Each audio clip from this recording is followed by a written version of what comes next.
Oui, qui décide ce travail, oui, voilà. justement, d'exégèse? Parce que la difficulté, c'est qu'aujourd'hui, qui décide, alors en plus, à quel niveau mondial, qui décide à un moment donné de faire en 2020 ce travail d'exégèse qui semble nécessaire, parce que je pense que chacun a aussi une certaine lecture des textes d'aujourd'hui, mais vous êtes en train de dire qu'il n'y a pas d'école aujourd'hui qui est en train de faire ce travail-là?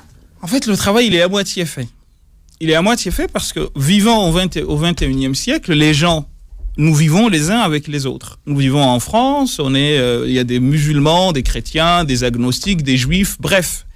Et cette manière de vivre, cette symbiose, elle n'existait pas il y a 50-60 ans, en fait. Donc, de fait, il y a des choses qui s'imposent aux gens. Donc, le musulman, il vit avec tout le monde vit avec le musulman. Donc ça, c'est 50% du travail. Ce qui reste à faire maintenant, c'est la théorisation de cette réalité-là.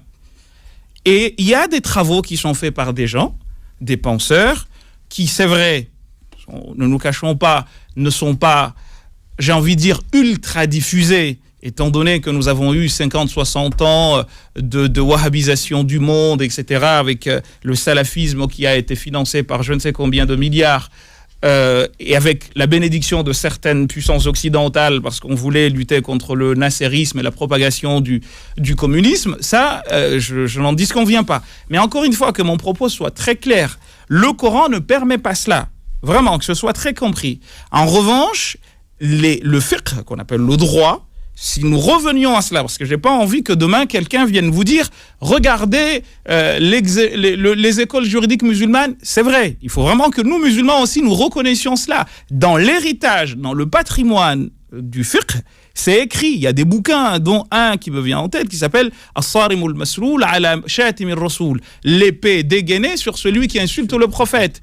Donc Ibn Taymiyyah qui l'a écrit, un autre s'appelle Subki. Donc ils ont, de ce point de vue-là, il faut vraiment que nous soyons honnêtes, et c'est la raison pour laquelle nous autres disons tout le temps, si nous ne faisons pas de relecture du texte coranique, eh bien Daesh aura raison, parce que là où Daesh fait fort, en fait, ce que les gens ne veulent pas admettre, c'est que Daesh, il vient avec l'héritage. Il dit aux jeunes, mais regardez, c'est écrit par tel imam. Mais ce imam, il a vécu il y a 200 ans, 300 ans, 700 ans.